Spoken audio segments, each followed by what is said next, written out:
What's up, YouTube? This is Too Raw for TV. All right, so yesterday was game 5 of the first round series between the Detroit Pistons and the New York Knicks. The Pistons, of course, having one of the greatest turnarounds in the history of the NBA. The year before that, only going 14-68. This year, they went 44-38, a 30-game improvement, one of the biggest turnarounds ever. The Knicks were good, perhaps not quite meeting the expectations expected after the Cat for Julius Randle trade,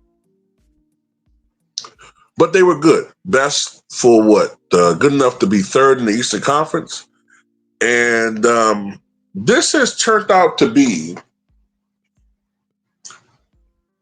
I would say, along with the with the Nuggets and the Nuggets and Clippers series, one of the two best series, I think, in the playoffs. Remember, I'm forgetting the series. But I think these have been the two best series. Arguably this one, even more so, because although going into last night's game, the Knicks had a 3-1 lead, you could argue that this series could easily be 3-1 Detroit. And honestly, after last night's performance, I think you can make an argument that the Pistons have really been the slightly better team. And it's taken breakdowns for Knicks to come back and win 2 of the 3 games they've won. It's taken the Detroit Pistons, perhaps their youth and inexperience. It's taken them executing terribly down the stretch, losing leads. You know what I'm saying? Kind of like when you look at the I don't want to make these comparisons like this because these are historically great teams I'm talking about. But it's kind of like what you saw in '87 with the Celtics and the Pistons, where you can make an argument that talent-wise, at that point, the Pistons had caught up and maybe slightly exceeded the Celtics. But the execution down the stretch is what hurt them and why Boston was able to win that series. But anyway, the Pistons were able to defeat the Knicks at Madison Square Garden, 106-103, to cut the Knicks lead to 3-2, and the scene shifts to Detroit. Now, you would say that would be favorable for Detroit, but this is the interesting thing about this season and this particular team. The Pistons have not won at Detroit, I believe, since 2008 in the playoffs.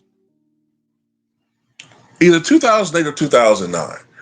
Whichever year it is, they have lost 9 consecutive home games in Detroit. So that streak has to snap if they want to continue and play a Game 7. But what's ominous for the New York Knicks this year is that Detroit playing at Madison Square Garden is essentially a home game for them. They went 2-0 at Madison Square Garden during the regular season. And in this playoffs, they're 2-1 in this series at Madison Square Garden. And the one loss, they had a lead. So they're more than capable at winning at Madison Square Garden. It's like they play better on the road than they in this series than they do at home. For the Detroit Pistons, they were led by Cade Cunningham, who did not shoot the ball particularly well. Only 6 of 17 from the floor, but he did have 8 rebounds, I believe, and 8 assists. Tobias Harris had 17 points on 6 of 13 from the floor, 3 of 5 from three-point range. Ausar Thompson, I think that's how you pronounce his name. Someone correct me if I'm wrong. Ausar Thompson, 22 points. These guys have some strange names, man. I mean, I'm not trying to be funny or whatever, but remember players used to have regular names, man. These guys have very interesting names. Tim Hardaway Jr., only 7 points, 2 of 10 shooting, no, 8 points, excuse me. 2 of 10 shooting, 1 of 7 from 3-point range. And Dennis Schroeder had 14 points coming off the bench. For the Pistons, they shot 42% from the floor, only 8 of 29 from 3-point range, just 28%, but they were 26 of 36 at the line. Matter of fact, Kate Cunningham was 11 of 12 at the line, and that played a big factor. And execution and timely baskets down the stretch sealed the deal for the Pistons. For the New York Knicks, their number one scorer, Jalen Brunson, had his worst performance so far this postseason. Only, I believe, 16 points. Did have 7 assists. Only 4 of 16 from the floor. 1 of 4 from 3-point range. He was 7 of 10 at the line. Karl-Anthony Towns, 17 points, 11 rebounds. Only 5 of 14 from the floor. 2 of 4 from 3-point range. Mikal Bridges had 17 points. OG Anunoby had 19 points. Mitchell Robinson had 15 points, 11 rebounds. Josh Hart had 15 points. And the Knicks shot 43% from the floor. Only 9 of 25 from 3-point range, 36%. A little bit better than the Pistons. And 16 of 27 at the line. Missed a lot of free throws.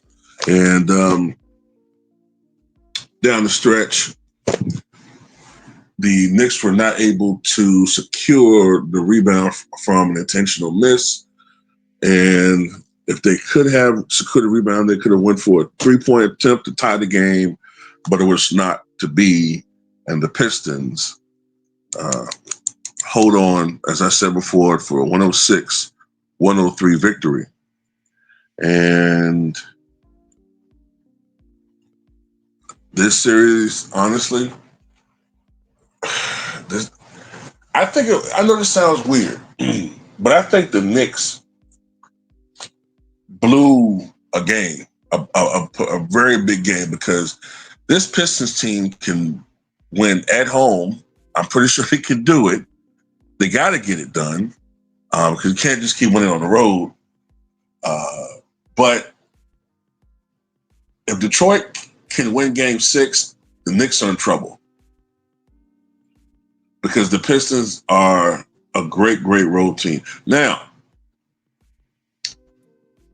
I get this distinct feeling, right, that even though all these games have been great, one of these teams is due for an ass kicking. You know what I mean? Like, it's almost like one game in these series, not every series, but it's like almost at least one game where for some reason it's a blowout. Shots just aren't falling, you know, whatever the case.